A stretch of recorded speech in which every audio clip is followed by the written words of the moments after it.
بسم الله الرحمن الرحيم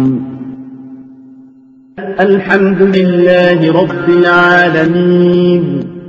الرحمن الرحيم مالك يوم الدين الحمد لله رب العالمين والصلاة والسلام على محمد الأمين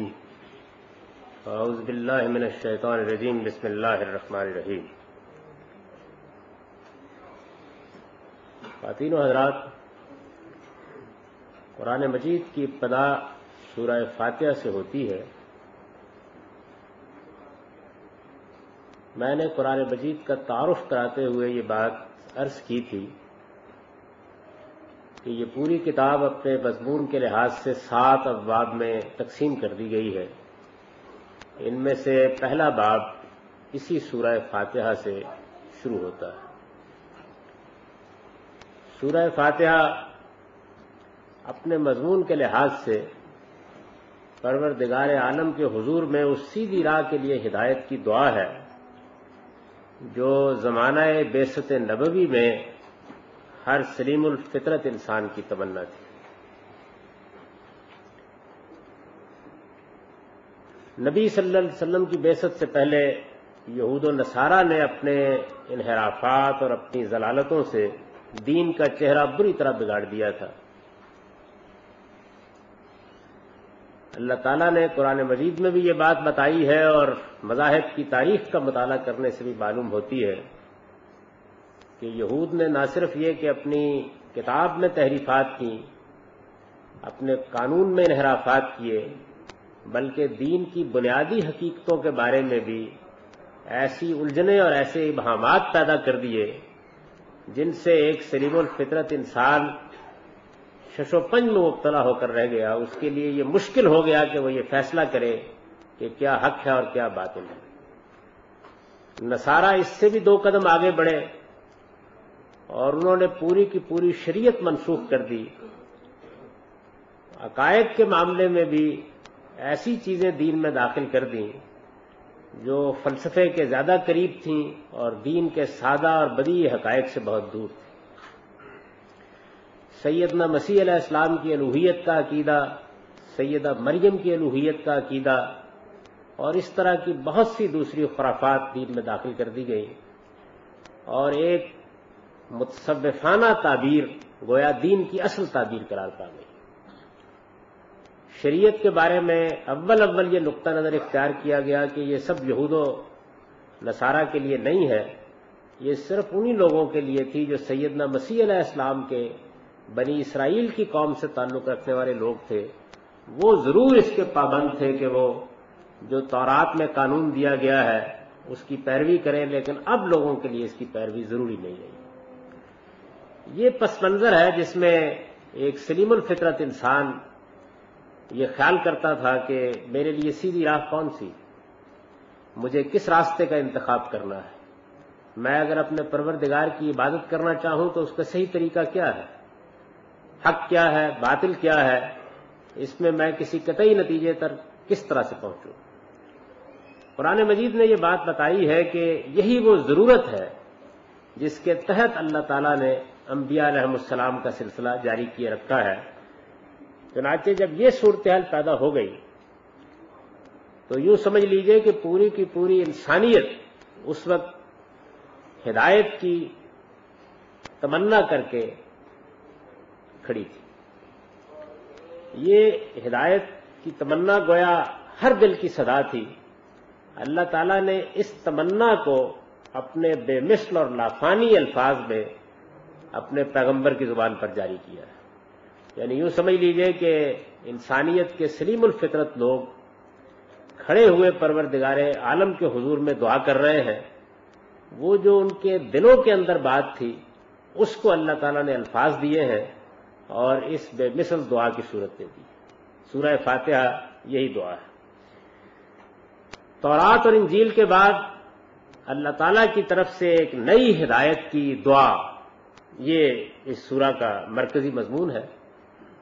اور جس طرح کے قرآن کے تمام ابواب کی نوعیت ہے، یہ ایک مکی سورہ ہے جس سے یہ باب شروع ہو رہا ہے.